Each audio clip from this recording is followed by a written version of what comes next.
కానీ ఎంత కష్టం మాట్లాడకుండా మన కోపం వచ్చినప్పుడు, మనకి యాంటీగా ఒక విషయం జరుగుతున్నప్పుడు, మనకు నచ్చంది జరిగినప్పుడు ఒక మాట అనకుండా కామ్గా ఉండాలంటే చాలా కష్టం కదండి. చాలా కష్టం. మీ వాళ్ళ అమ్మగారు ఏం చేసి ఉంటారో ఆలోచిస్తే ఈజీగా అనిపిస్తుంది. ఓకే, నిజంగా. ఎందుకంటే ఇప్పుడు మనకి లైఫ్ సులువైపోయింది కదా అంజలి. నిజమండి. ఎంత ఈజీ అయింది. సింపుల్గా బళ్ళ మీద కార్ల మీద వెళ్ళిపోతున్నాం. ఏదైనా పచ్చడి చేయాలంటే ఈజీగా చేసేస్తాం. ఇదివరకు ఆవకాయ అంటే 10 రోజుల పని.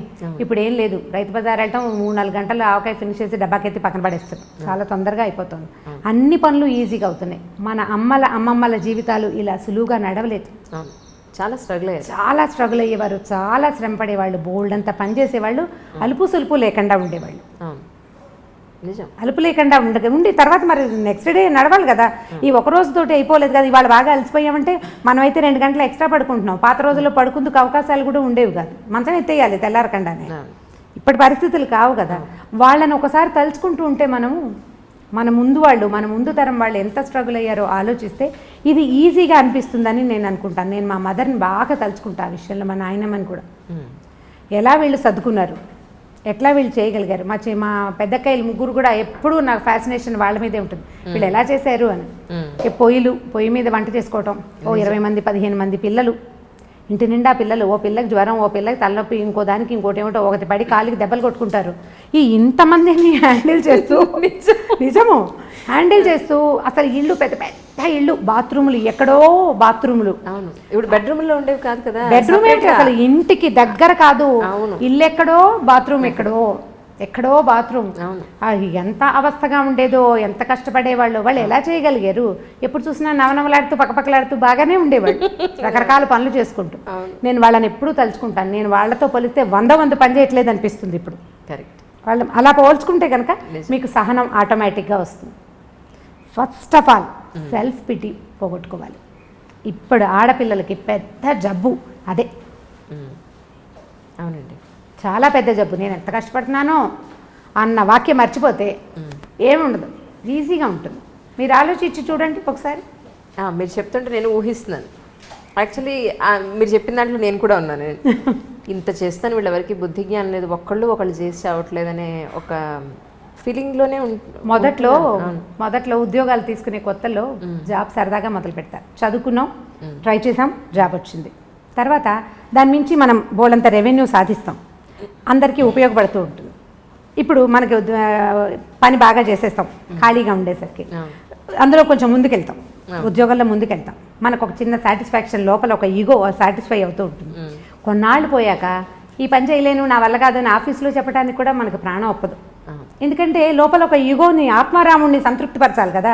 ఆత్మారాముడు అంటే ఆకలే కాదు, మన ఆత్మకి మనం అలవాటు చేసినటువంటి సంతోషం, దాంట్లో నుంచి బయటపడాలని ఉండదు మనకి. ఈ కొన్నాళ్ళు పోయిన తర్వాత ఆత్మారాముడికి అయ్యో పాపం అనిపించడం మొదలుపెడుతుంది. నిజంగానే అవును, అంతే. ఇప్పుడు ఒక 8-10 ఏళ్ల జాబ్ తర్వాత మీకు ఎన్ని బర్డెన్స్ వచ్చినా, ఎన్ని ఇబ్బందులు వచ్చినా మీకు ఉద్యోగం మాందామని ఉండదు. మొదటిది ఆ వస్తున్న డబ్బు, దానివల్ల ఉన్న ఉపయోగాలు అవి పెద్దగా కనపడతాయి. వీటన్నిటినీ మించిన అద్భుతమైన విషయం ఏంటంటే సాటిస్ఫాక్షన్. దేన్ని సాటిస్ఫై చేస్తున్నాము మనం?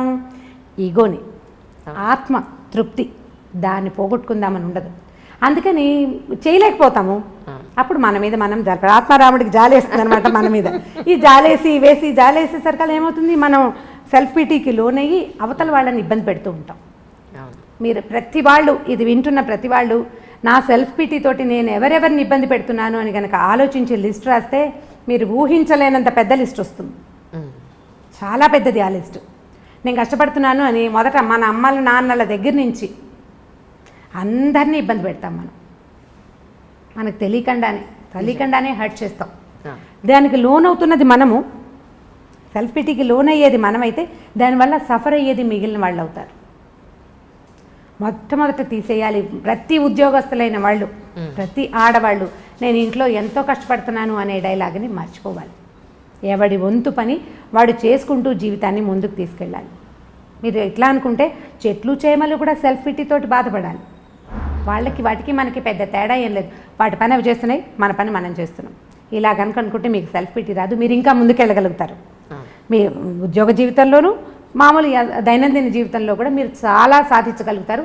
ఎక్కువ మందికి ఆదర్శంగా కూడా ఉండగలుగుతారు. సెల్ఫ్ పిటీ పడద్దు. నిజం. తర్వాత రమ్మగారు పేర్లు చెప్పకూడదు. ఒక సమస్య ఏంటంటే ఒక ఫోను ఒక ఇద్దరి దంపతుల జీవితాలని ఎలా నాశనం చేసింది అనేది. ఈరోజు హస్బెండ్ అతని ఫోన్కి అతని పాస్వర్డ్ పెట్టుకుంటున్నాడు, వైఫ్ ఈవిడ ఫోన్కి ఈవిడ పాస్వర్డ్ పెట్టుకుంటుంది. నేను అడిగింది ఏంటి అంటే వాళ్ళని, మీకు ఏ రహస్యాలు లేనప్పుడు మీ ఫ్యామిలీ అంటే మీ హస్బెండ్ దగ్గర మీ వైఫ్ దగ్గర మీరు ఎందుకంత రహస్యంగా ఉండడం? మీరు ఏ మిస్టేక్ చేయనప్పుడు పాస్వర్డ్లు ఎందుకు? ఆవిడ గురించి మీకు మొత్తం తెలిసి మీ గురించి ఆవిడికి మొత్తం తెలిసినప్పుడు పాస్వర్డ్లు ఎందుకు అని అన్నాను. లేదు లేదు మాకుండే సమస్యలేవో మాకుంటాయన్నారు. అలాంటప్పుడు నిజంగా ఒక అమ్మాయి ఇల్లు దాటి 4 గోడలు దాటి గడప దాటి బయట ఉద్యోగానికి పెడుతుంది అంటే ఎన్నో రకాలైన హెరాస్మెంట్స్ని మోగగా భరిస్తూ చేస్తూ ఉంటుంది. ఇది నిజం. అది తల్లికి చెప్పుకోలేకపోవచ్చు, హస్బెండ్కి చెప్పుకోలేకపోవచ్చు కూడా. కొన్ని భరించి కొన్ని ఒక్కొక్కసారి భరించి రివర్స్ అయ్యి లేదా చాలా జరుగుతూ ఉంటాయి బయట. ఇవన్నీ కూడా ఇంటి వరకు రావు, ఆ అమ్మాయి మనసులోనే ఉండిపోతాయి. ఇలాంటి ఇష్యూస్ ఏమన్నా బయటపడతాయేమో అని అమ్మాయి ఏమన్నా కొంత సంకోచించచ్చేమో, కానీ అబ్బాయిల విషయాల్లో ఎస్పెషల్లీ హస్బెండ్స్ తండ్రుల విషయాల్లో అంత సీక్రెసీ మెయింటైన్ చేసేది ఏముంటుంది? ఇలా చేయడం కరెక్టా? ఒక ఫోన్ ఇద్దరి జీవితాలు నాశనం చేస్తోంది అంజలి, ఈ విషయంలో ఎలా చేస్తే బాగుంటుంది అని అడగమన్నారు. ఫోన్లు అంటే మూలాలకు వెళ్ళాలి కదా మనం. ఇది ఇప్పుడు ఇదివరకటి ఇంత అవకాశాలు లేవు కదా అంజలి. ఇప్పుడు వర్క్ చేస్తారు, వర్క్ ప్లేస్లో రకరకాల స్నేహాలు ఉంటాయి. ఇళ్లల్లో కంటే ఆఫీసుల్లో హెచ్చుగా స్పెండ్ చేస్తున్నారు ఆడగాని మొగగాని. ఇంటికి వచ్చాక ఏం చేస్తాము, రాత్రి 9కి ఇల్లు చేరితే ఏదో తిండి తింటారు, ఒక అరగంట 2 గంట ఏదైనా అప్పుడు కూడా ఫోన్లో ల్యాప్టాప్లో తెరిచి ఏదో ఆఫీస్ పనో ఇంకోటో చేస్తారు, పడుకుంటారు. తెల్లారులు వచ్చేసరికల్లా ఎవరి పరుగు వాళ్ళదే. ఇప్పుడు సంసార జీవితాలు అతి చిన్నవిగాను, ఉద్యోగ జీవితాలు అతి పెద్దవిగాను ఉన్నాయి. వీళ్ళకి రకరకాల స్నేహాలు, రకరకాల ప్రలోభాలు, రకరకాల ఆకర్షణలు. ఇప్పుడు ప్రతివాడు అందులోంచి బయటపడి దాన్ని దగ్గరికి రానివ్వకుండా చేసి కంట్రోల్ చేసుకోగలిగే అవకాశం అందరికీ ఉండదు. ఎవడి ప్రలోభం వాడిది. ఇప్పుడు వీక్ మూమెంట్స్ అనేవి ఇదివరకు పాత రోజులైతే జీవితానికి 1-2 ఉండేవి. ఇప్పుడు ఎవ్రీడే ఒక వీక్ మూమెంట్ ఉంటుంది, ప్రతిరోజు ఏదో ఒక వీక్ మూమెంట్ ఉంటుంది. ఎందుకంటే వీడిని పట్టి లాగేవి, వెనకాల పట్టుకోగలిగే బంధాలు కొంచెం తక్కువ అవుతున్నాయని అనిపిస్తుంది. మానసికంగా లేవు, మానసికమైన బంధాలు దృఢత్వం లేకపోవటం వల్ల వీళ్ళు ప్రలోభపడడానికి హెచ్చుగా అవకాశం కనిపిస్తోంది ఇప్పుడు ఆడవాళ్ళు మగవాళ్ళు కూడా. ఇందులో మగవాళ్ళు ఇలా చేస్తున్నారు, ఆడవాళ్ళు చేయటం లేదని మీరు అనుకోకండి. నేను ఫెమినిజంకి నేను బాగా వ్యతిరేకిని. ఎందుకంటే ఇప్పుడు ఆడవాళ్ళు ఏం చేయట్లేదు, ప్రతిసారి ఆడవాళ్లే విక్టిమ్స్గా లేరు, ఏం లేరు. మనం పేపర్ తెరిస్తే ఇప్పుడు వాళ్ళు దుర్మార్గులుగానే కనిపిస్తున్నారు, వీళ్ళు దుర్మార్గులుగానే కనిపిస్తున్నారు. సొంత పిల్లల్ని చంపేస్తున్న వాళ్ళు, పావుల్లాగా పెట్టిన గుడ్లని మింగేసేవాళ్ళు ఎంతమంది ఉన్నారు. మంచి అటు ఇటు కూడా ఉంది, చెడు కూడా ఉంది. ఇది వరకు కొద్దిగా తక్కువ ఉండేది పాత రోజుల్లో, ఇప్పుడు విశృంఖలత పెరిగింది. పిల్లలే కాదు పెద్దవాళ్ళు కూడా దీనికి ఏమి అతీతులు కాదు. ఇప్పుడు ఇలాంటివి మీరు చెప్పినట్టు ఫోన్ కనుక మీ మధ్యలో ఉంటే ఈ బంధాన్ని బలపరచుకోవడానికి మనం ఏదైనా ట్రై చేయాలి. ఇప్పుడు గొడవ వచ్చింది ఏదో ఫోన్ వల్లే అనుకుందాము, సెపరేషన్కి దారి తీస్తుంది ఇది. అవును, ఫోన్ని సెపరేట్ అవుతావు, తర్వాత ఏం చేస్తావు? ఈ ప్రలోభం లేని మనుషులు ఉన్నారా ఇప్పుడు లోకంలో? లేరు కదా. సో దీన్ని తెలుసుకుని వదిలిపెట్టేయండి, దాన్ని వదిలించడానికి ప్రయత్నం చేయండి, మాట్లాడుకోండి. మాట్లాడాల్సిందే తప్పిస్తే రెండో దారి లేదు. ఇప్పుడు దీనికి ఎన్ని రకాల కారణాలు ఉంటాయో, వీళ్ళిద్దరికీ ఫ్రెండ్షిప్ సరైనది లేకపోవటం, వైఫ్ అండ్ హస్బెండ్కి సరైన సెన్సిటివిటీ, సాన్నిహిత్యం లేకపోవటం. ఫ్రెండ్షిప్ ఉండటం వేరు, సాన్నిహిత్యం ఉండటం వేరు కదా. భార్యాభర్త ఓన్లీ ఫ్రెండ్స్గా ఉండరు, సన్నిహితంగా ఉంటేనే మన మధ్య బంధం బలపడేందుకు అవకాశం ఉంటుంది. ఇప్పుడు ఇది కూడా తక్కువగా ఉంది. మధ్యలో పిల్లలు, లేకపోతే ఉద్యోగాలు, అది కూడా కాకపోతే ఈగోస్ రకరకాలు, వాళ్ళకో రకం వీళ్ళకో రకం. ఇద్దరు ఒకే ప్రొఫెషన్లో ఉంటే ఓ రకము, చెరుకో ప్రొఫెషన్లో ఉంటే ఇంకో రకము. సంపాదనల్లో హెచ్చుతగ్గులు, తారతమ్యాలు. వాటి వల్ల ఏమవుతుంది, మనం మనుషులము కలిసి ఉండటానికి పెళ్లి చేసుకున్నాము, కలిసి ముందుకెళ్దాము అనే అవగాహన ఉండటం లేదు ఆడమగకి కూడా. ఎంతసేపు నేను అనేదానికి పెద్ద పీట వేస్తున్నాం. పాత రోజుల్లో కుటుంబం అంటే మేము మా వాళ్ళు అనేవాళ్ళం కదా. ఒక గుంపు, చిన్న చిన్న గుంపులుగా ఉండేవాళ్ళం. ఈ గుంపు మనము అనేది ఉండేది. క్రమంగా నేను, నా భార్య, నా పిల్లలు వచ్చింది. పెద్ద గుంపు నుంచి చిన్న చిన్న గుంపులు విడిపోయాం మనం. ఓ భర్త భార్య భర్త ఓ 10 మంది పిల్లలు అనుకోండి. ఈ 10 మంది పిల్లల్లో మళ్ళీ సెపరేషన్ వచ్చింది. ఒక భార్య ఓ భర్త 1 or 2 పిల్లలు, నేను నా పెళ్ళాము నా పిల్లలు. ఇప్పుడు ఇది కూడా పోయి నేను అనేది వచ్చేసింది. అవును, నేను ఒక్కడనే కాను, నాతో పాటు ఓ భార్య ఉంది, ఓ 2 పిల్లలు ఉన్నారు, మేమిద్దరం కొట్టుకుంటే వీళ్ళ మీద ఎటువంటి ఇది వస్తుంది అనేది మగ కానీ ఆడ కానీ ఖచ్చితంగా మనం ఆలోచించాలి.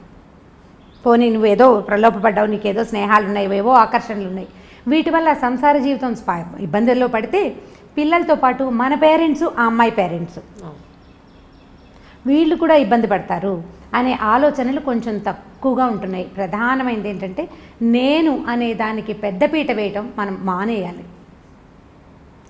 ఎవరైనా సరే కొద్దిగా సెల్ఫ్ తగ్గించుకోవాలి. ఒకవేళ అవతల వాళ్ళలో చిన్న తప్పు మనం కనిపెట్టామనుకుందాం, మీరు క్షమిస్తారా అని నన్ను అడగండి. కొంత క్షమించాలి. కొంత క్షమాగుణం కనుక మనం అలవర్చుకుంటే ఏదో చిన్న పొన్న తప్పుని లెట్ గో చేయటం నేర్చుకోండి. ఒక చిన్న తప్పు దీన్ని రిపీట్ చేయొద్దు. ఇప్పుడు మన పిల్లాడు అనుకోండి, మన కొడుకు లేదా మన కూతురు ఏదో పొరపాటు చేస్తారు, ఓ 2 చెంపకాయలు కొట్టి ఏదో తిట్టి ఒక పూట మనం కూడా అన్నం తింటాం మానేసి యథాశక్తి ఏడ్చి ఏం చేస్తాం, పిల్లని వెళ్ళిపో మా ఇంట్లో నుంచి అంటామా? అనం కదా, సర్దు కూరుకుంటాం. దాన్ని బ్రెయిన్లో ఒక పక్కన ఎక్కడో చుక్కలాగా పెట్టుకుంటాం, దాన్ని దాచిపెడతాం. నలుగురు ముందు మా అబ్బాయి ఇలా చేశాడని చెప్తారా మీరు? చెప్పరు, దాచిపెడతారు. మీరు అలాంటి క్షమాగుణం ఆడ మగ అలవర్చుకుంటే కనుక కొంచెం పర్వాలేదేమో అని అనిపిస్తుంది. నీకు తెలిస్తే చాలా ఆగట్లేదు, ఉద్వేగం కష్టంగా ఉంది లోపల, వీడు నన్ను చీట్ చేశాడు లేదా ఇది నన్ను చీట్ చేసిందని మీకు అనిపిస్తోంది కష్టం కడుపులో. దాన్ని ఎవరితోటైనా క్లోజ్ ఫ్రెండ్స్ తోటి, ఆ ఫ్రెండ్షిప్ ఎలా ఉండాలి, నూతులోకి రాయి వేస్తే రాయి నిదానంగా వెళ్ళిపోతుంది అడుక్కి, అలా కూడా రాదు పైకి. అలాంటి స్నేహం ఎవరితోటి ఉందో వాళ్ళతోటి షేర్ చేసుకోండి. ఎంత కష్టమో ఈరోజు అలాంటి స్నేహం, చాలా కష్టం, చాలా కష్టం. మనం ఒక మాట చెప్తే దానికి చిలవలు పలవలు చేసేసి దానికి మసాలా యాడ్ చేసి మళ్ళీ ఎక్కడెక్కడి నుంచో మళ్ళీ తిరిగి మనకే వస్తుంది. అవును, మనం చెప్పిన ఒక సెంటెన్స్ 100 రకాల సెంటెన్సులుగా మన దగ్గరకు వస్తుంది. అవును, దీనికి ప్రయత్నం చేసి చూడండి. ఒకసారి లెట్ గో చేయటం వల్ల, క్షమించటం వల్ల మీకు లైఫ్ ఈజీ అవుతుంది. ఈ సమస్యలు ఉన్నాయి, ఇంటింటా ఉన్నాయి. ఏదో 10 ఇళ్ళకి ఒకటి కాకుండా ఆల్టర్నేట్ ఇళ్లలో కూడా కనిపిస్తుంది. ఎవరిని కదిపినా ప్రతిసారి ఇవి ఉంటూనే ఉంటాయి. కొన్ని సంసారాలు అవి ఉన్నా కూడా వాళ్ళు సజావుగా పోతున్నారంటే మనకేమనిపిస్తుంది అంటే లేటెస్ట్ భావజాలంతో, అంటే ఈ తరపు భావజాలానికి నేనైతే ఇలా చేయను, వాడు నన్ను మోసం చేస్తే వాడిని తీసి అవతల పారేయాలి. ఎంతమందిని తీసి పారేయగలం మనం కదా? ఈ ఆలోచన ధోరణి కనుక మార్చుకుంటే ఇంత పెద్ద ఇబ్బంది ఉండదేమో అని అనిపిస్తుంది. సమస్యలు ఖచ్చితంగా వస్తాయి సంసారంలో. అది ఎవరి ద్వారా అయినా ఎవరి వల్ల అయినా కావచ్చు. అది మరీ పెద్దదనుకోండి, క్షమించేసి తలోగ్యం ఉండమని నేను చెప్పను, కానీ చిన్న వాటిని వదిలేయచ్చు. పిల్లల్లో చిన్న చిన్న తప్పులు మనం క్షమిస్తాం కదా, అట్లా పార్ట్నర్లో తప్పులు కూడా మనం క్షమించగలిగితే కొద్దిగా చూసి చూడనట్టు ఊరుకుంటే, మాట్లాడకుండా చూసి చూడనట్టు ఊరుకున్నామంటే వాళ్ళు రెచ్చిపోయే అవకాశం ఉంది. మొదటే మాట్లాడుకుని అది మనం సర్దుకుని చూద్దాం కొంతకాలం పాటు. అప్పుడు కూడా ఏమీ సర్దుబాటు అవ్వలేదనుకోండి, అప్పటి సంగతి అప్పుడు చూడొచ్చు. ముందు కొన్ని రోజులు నడుస్తాయా, ఈ లోపల మన పిల్లలు కొంచెం పెరుగుతూ ఉంటారు. పిల్లల వల్ల కూడా కొంత మార్పు రావడానికి అవకాశం ఉంటుంది. కానీ దీనికి ఇదే మార్గం, ఇంకా రెండో మార్గం లేదు, ఇంకేం చేయలేం మనం. దీన్ని స్క్రూటినీ చేయటం వల్ల మనకు వచ్చే ఉపయోగం ఏమీ ఉండదని నేను ప్రగాఢంగా విశ్వసిస్తాను. ఈ విషయాన్ని ప్రధానంగా కడుపులో దాచుకోలేకపోతాం, కష్టంగా ఉంటుంది. దాన్ని షేర్ చేయటమే. లేదా మనకు ఒక పాత మెథడ్ ఉందండి, ఒక మంచి పలక బలపం కొనుక్కోండి, చక్కటిది బాగా రాయాలి అది. అప్పుడు చక్కగా పలక మీద మీకు తెలుగు వస్తే తెలుగులో మీకు నోటికి వచ్చినన్ని తిట్లు రాసుకోండి, తర్వాత పలక చెరిపేయండి. మీరు ఎలా మోసపోయారో కూడా దాని మీద రాయండి. ఒకసారి రాస్తే కచ్చి తీరలేదు అనుకోండి, 2-3 సార్లు రాయండి. తర్వాత మీకు రాయటం పట్ల విసుకొస్తుంది. మొదట రాసిన సెంటెన్స్లు తర్వాత మీరు రాయలేకపోతారు. మెల్లిగా లోపలున్న కచ్చ తగ్గిపోతుంది. నాకు ప్రాక్టికల్గా తెలిసేది. మా ఇంట్లో 2-3 పలకలు ఉన్నాయి. So nice.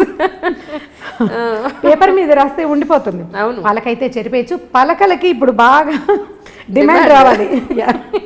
పలకలు మీరు బోర్డు మీద రాయాలనుకోండి, ఎక్కడో నిలబడి రాయాలి. పలకేముంది, బాత్రూంలో కమ్మోడ్ మీద కూర్చొని కూడా రాసేసుకోవచ్చు ధారాళంగా. మీకు ఎంత కోపం ఉందో అంత కోపాన్ని ఒకసారి రాయండి. రెండోసారి అవే వాక్యాలు మీరు ఖచ్చితంగా రాయలేరు.